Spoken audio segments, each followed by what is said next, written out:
Episode 60ல் என்ன ஆகுது அப்படின்னு பார்த்தீங்கன்னா, நட்ராஜ் வந்து ஸ்மோக் பண்ணிட்டு நின்றுட்டுருக்காரு. அப்போ வந்து பின்னாடி இருந்த 2-3 கோச்சஸ் வந்து நட்ராஜை பற்றி அவர் வந்து இப்போ எக்ஸ்பயர் ஆகிட்டாரு, அவரோட ஐடியாஸ் எல்லாமே இப்போ அவுடேட்டட் ஆகிடுச்சு, அவரால் எந்த யூஸும் இல்லை அப்படிங்கிற மாதிரி கேலி பண்ணி பேசுகிறாங்க. இதை கேட்டு நட்ராஜ் வந்து செம்ம டென்ஷன் ஆகுறாரு. நேராக என்ன பண்ணுறாருன்னா பாய்ஸ் டீமுக்கு வராரு. வந்துட்டு ஒரு சில சேஞ்சஸ் சொல்கிறாரு. இவன் லாஸ்ட் ஓவர் போகணும், அவன் ஃபஸ்ட் ஓவர் போகணும் அப்படிங்கிற மாதிரி சேஞ்சஸ் சொல்கிறாரு. இந்த சேஞ்சஸ் எல்லாத்தையுமே வந்து மாத்தேன் வந்து ஒத்துக்கலை. இல்லை சார், என்னால் அதை பண்ண முடியாது அப்படின்னு சொல்லிட்டு ரொம்ப ஸ்ட்ராங்காக சொல்கிறாரு.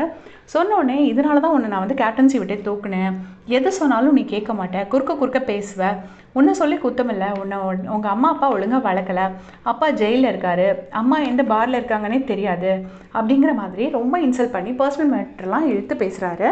இதை கேட்ட மாத்தேன் செம்ம கடுப்பாகி, என்னோடய பர்சனல் பேக்ரவுண்ட் பற்றிலாம் நீங்கள் எதுவுமே பேசாதீங்க, மேட்ச் பற்றி மட்டும் பேசுங்க அப்படின்னு சொல்லிட்டு செம்ம கடுப்பில் பேசுகிறாரு. இது கேட்டுட்டு நட்ராஜ் என்னன்னா பயங்கரமாக மாத்தேனை போட்டு கண்ணத்தில் பலார்னு ஒரு அறை விட்டுடுறாரு.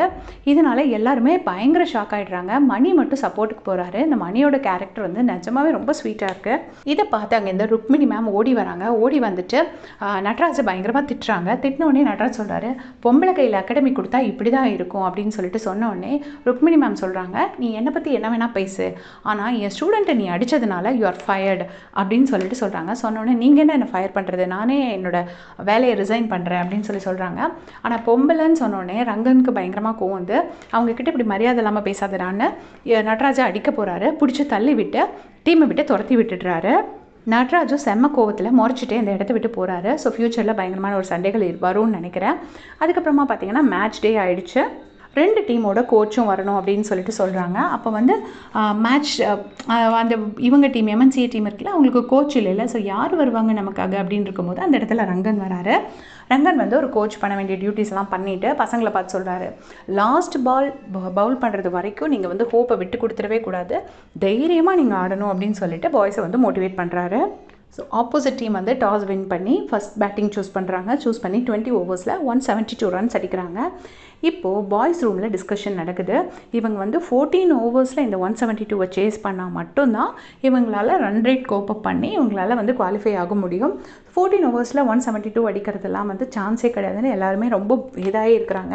அப்போ ரங்கன் உள்ளே வராரு. உள்ளே வந்துட்டு என்ன சொல்கிறாருன்னா, பாய்ஸ் நீங்கள் நல்லா ப்ளே பண்ணியிருக்கீங்க, ஃபஸ்ட்டு பவுலிங் வந்து சூப்பராக பண்ணியிருக்கீங்க, இப்போ எதுவுமே கெட்டு போகல, நீங்கள் தோற்று போனால் அவங்களை எல்லாரையுமே தூக்கிலியாக போட போகிறாங்க, ட்ரை பண்ணுங்கடா, கண்டிப்பாக நீங்கள் பண்ணுவீங்க, இப்போ ஒன்றும் இல்லை 120 பால்ஸுக்கு பதிலாக 84 பால்ஸ் மட்டும் தான் இருக்குன்னு நினைங்க, மொத்தமாக நீங்கள் வெறும் 30 பவுண்டரி மட்டும் தான் அடிக்கணும், 30 பவுண்டரி அடிச்சிட்டிங்கன்னா உங்களால் வின் பண்ண முடியும், ஸோ உங்களோட எய்ம் வந்து 30 பவுண்டரிஸுங்கிறத மட்டும் மைண்டில் வச்சுக்கோங்க அப்படின்னு சொல்லிட்டு சூப்பராக ஒரு கால்குலேஷன்லாம் போட்டு மோட்டிவேட் பண்ணுறாரு.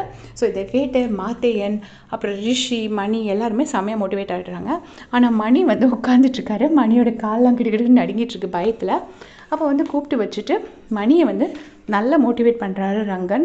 டேய், உன்னை பற்றி உனக்கே தெரியலடா, உனக்கு நல்ல பொட்டன்ஷியல் இருக்குது, நீயே உன்னை ரொம்ப குறைச்சி மதிப்பிடுற அப்படின்னு சொன்னோடனே, அப்படிங்களா அப்படின்னோடனே, ஆமாடா நிஜமாவே அப்படி தான்டா அப்படின்னு சொல்கிறாங்க.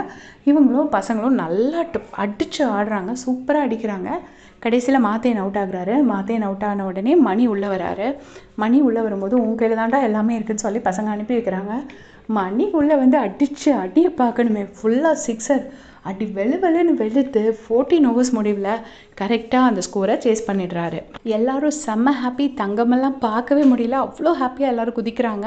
இப்போது கேர்ள்ஸ் டீமும் குவாலிஃபை ஆகிடுச்சு, பாய்ஸ் டீமும் குவாலிஃபை ஆகிடுச்சு. பாய்ஸ் டீமில் பிளேயர் ஆஃப் த டூர்னமெண்ட்னு கிரீஷ் வாங்குறாரு. இதை பார்த்து ராஜசேகர் ரொம்பவே ஹாப்பி ஆகுறாரு. அண்ட் கேர்ள்ஸ் டீமில் பிளேயர் ஆஃப் த டூர்னமெண்ட்னு யார் வாங்குறாங்கன்னு பார்த்தீங்கன்னா நம்ம தங்கம். இதை வந்து ஸ்போர்ட்ஸ் மினிஸ்டர் துளசி தான் அந்த அவார்டை கொடுக்குறாங்க. இதை பார்த்து மணி செம்மையாக ஹாப்பியாக இருக்காங்க. தங்கமோட பேரண்ட்ஸும் வந்து ரொம்ப ரொம்ப ஹாப்பி ஆகுறாங்க. நம்ம பொண்ணை வந்து நம்ம கரெக்டான இடத்துக்கு தான் அனுப்பி வச்சுருக்கோங்கிற மாதிரி ஹாப்பியாக பார்க்குறாங்க. அது முடிஞ்ச உடனே துளசிக்கும் ரங்கனுக்கும் ஒரு ஐ கான்டாக்ட் இருக்கும். ஒரு அவ்வளோ அழகாக அவங்க லவ்வை சொல்கிற மாதிரி ஒரு ஐ கான்டாக்ட். இங்கே பார்த்தீங்கன்னா மணியும் தங்கமும் பேசிக்கிறாங்க. மணி வந்து சொல்கிறாரு, நிஜமாவே நீ ஸ்டார் பிளேயர் தான் அப்படின்னு சொல்லிட்டு தங்கம் ரொம்ப ஹாப்பி ஆகிட்டு மணியை போய் ஹக் பண்ணுறாங்க. அதோடு இந்த எபிசோடு முடிச்சிருக்காங்க. இனிமேல் வந்து ரங்கன் தான் கோச்சாக இருப்பார் பாய்ஸ் டீமுக்கும் அப்படின்னு நான் நினைக்கிறேன். பொறுத்திருந்து பார்க்கலாம். நீங்கள் என்ன நினைக்கிறீங்கன்னு மறக்காமல் கமெண்ட்ஸில் சொல்லுங்கள். தேங்க்ஸ் ஃபார் வாட்சிங்.